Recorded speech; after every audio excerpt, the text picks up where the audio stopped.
у нас есть интересная новость. Вчера, 2 июня, в Уфе состоялась премьера интерактивного спектакля «Хлеб всему голова» для детей с ограниченными умственными и физическими возможностями. Подробнее об этом событии расскажут наши гости. Сегодня в студии Мария Никерина, организатор спектакля, по совместительству режиссер. Все правильно. И Антон Феоктистов. Здравствуйте. Антон, доброе утро. Актер и исполнитель главной роли, так понимаю. Да. Ребят, во-первых, что это за спектакль? Да, насколько нам известно, что это проект, который реализуется при поддержке гранта Федерального агентства по делам молодежи «Росмолодежь». Все верно? Все верно, все да, верно. Вот подробнее расскажите о Да, нем. и как он называется полностью, потому что я, кажется, название укороченное какое-то произнесла. Да, полное название спектакля «Хлеб всему голова» или «Приключения пекаря и печеньки». Я вижу пекаря. Да, пекарь здесь. Вы печенька.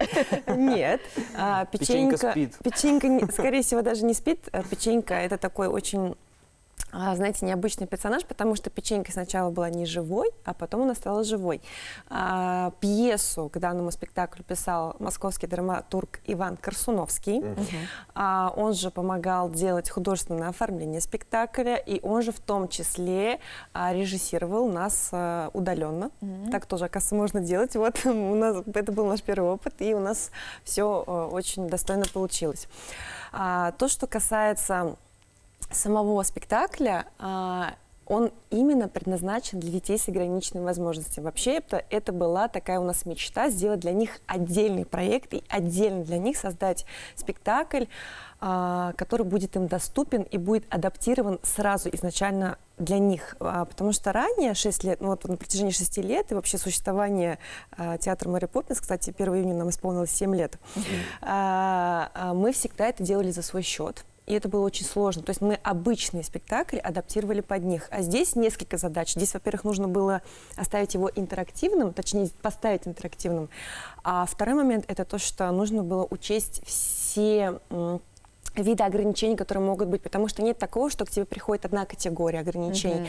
То есть, допустим, вчера дети были с различными ограничениями, и нужно это учитывать. То есть есть детки слабослышащие, есть слабовидящие, есть детки с синдромом Дауна, есть детки аутисты.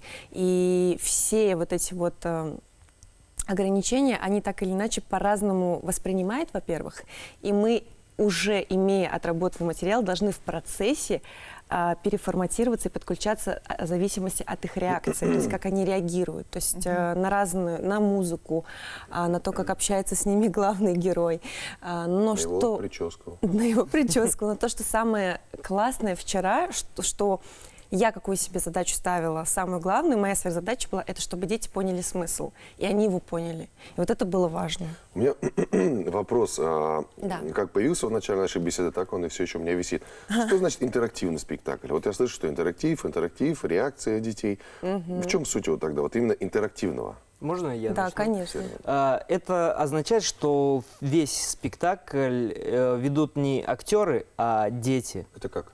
То есть они решают, что будет происходить дальше? По факту, да. То есть со стороны детей это выглядит так, что, естественно, это все по сценарию, и задача актеров сделать так, чтобы дети вывели сюжетную линию в нужное русло. Но со стороны детей это выглядит так, что... Как будто они управляют. Да, то есть их выбор влияет на дальнейший исход событий. Вот. Тем самым дети чувствуют себя нужными и необходимыми, они чувствуют свою важность, присутствие здесь. Да. Как вчера это проходило? Да. Это было обалденно. Вот, несмотря на то, что было из-за дождя раза в 2-3 меньше деток, но по отдаче прям очень круто прошло. Да, было около 25, наверное, 30. Но мы еще не считали, мы подсчет не проводили, поэтому не будем об этом Смеялись, говорить. хлопали, Да. плакали. Самое главное, Да, то есть они знали весь процесс изготовления хлеба, они мне все отвечали. Вот, то есть я прям получил такое удовольствие от взаимодействия с ними, да. И даже за кадром, вот я, например, работала за кадром, но я чувствовала вот эту энергетику, потому что они, как только какой-то вопрос, они сразу же отвечают, и даже они даже знали про серп. То есть мы рассказываем немножко, там есть есть история в самом спектакле. Допустим, чем раньше собирали вообще хлеб в колосьях. Да, спасибо, Юля, что подсказала, колосья пшеничные. Он прям с колосьями выходит и показывает им серп. И они говорят, это серп. И мы просто в шоке. Мы думаем, Нет, это полумесяц. Нет, это серп. Иногда Это было полумесяц. такое, что я еще не успевал что-то по сценарию говорить, а мне дети уже вкидывали вперед, что должно происходить. Я Да. такой, но это для этого и сделано. То есть в этом весь Да. смысл, чтобы вот они прям вышли и что вот все они сделали, как будто Какая бы. возрастная категория у детского О, спектакля? классный вопрос. Вообще мы планировали от 3 до 12 лет. Это вот прям вот всю эту категорию захватить. Но здесь нужно учитывать, что у разных видов ограничений ментальный возраст разный. То есть Ну да. 12 лет ментальный возраст может быть немножечко намного меньше. И, соответственно, возможно такое, что и в 15 лет, в принципе, этот Допустимо. спектакль подойдет. Да, да, это вполне допустимо. В дальнейшем, смотрите, вот у вас вчера была премьера. В дальнейшем, как вы собираетесь, то есть ставить эти спектакли, на каких площадках, то есть с кем вы будете, скажем так, синтезировать свою работу, да, чтобы в дальнейшем показывать и радовать детей? Вообще у нас по плану вообще весь июнь мы будем делать показы, и следующий показ состоится 17 июня на площадке «Арена 3000» с фондом «Ломая барьеры» при их поддержке. Также примут участие воспитанники и других фондов содействия. Будет всегда рядом. Кстати, с фондом будет всегда рядом. Мы работаем уже 6 лет, если не 7. Вообще, в принципе, с них началась работа. Фонды как бы охотно, так понимаю, идут Конечно, на конечно. сотрудничество. У них очень много подопечных. Вот самое главное слово подопечные. И они, конечно, бывает такое, что пересекаются, потому что еще зависит от того же, где фонд находится, что он делает. Очень многие фонды ведут образовательную поддержку, да, таким детям. И отклик вообще от всех, когда вот только мы начали это делать, мне многие родители просто напрямую писали, потому что уже много лет работаем, мы знакомы.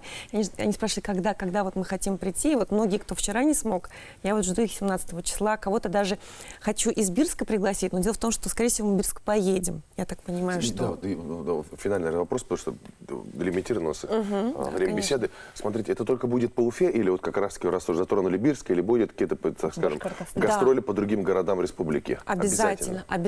Серафимовский детский дом-интернат мы посетим.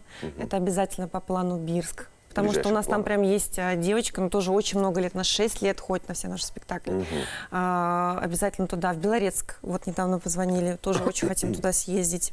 Также мы планировали до Великанова поехать.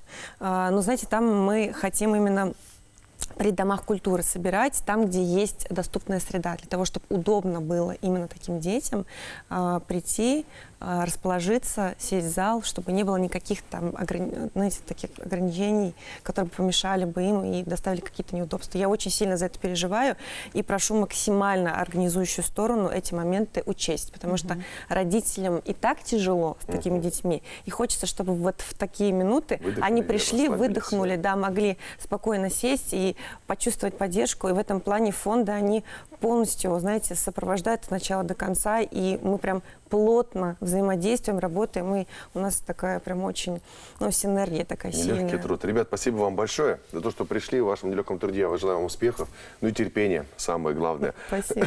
И, соответственно, благодарного зрителя, чтобы каждый спектакль заканчивался вот таким вот фонтаном эмоций. Это больше от Антона, нежели...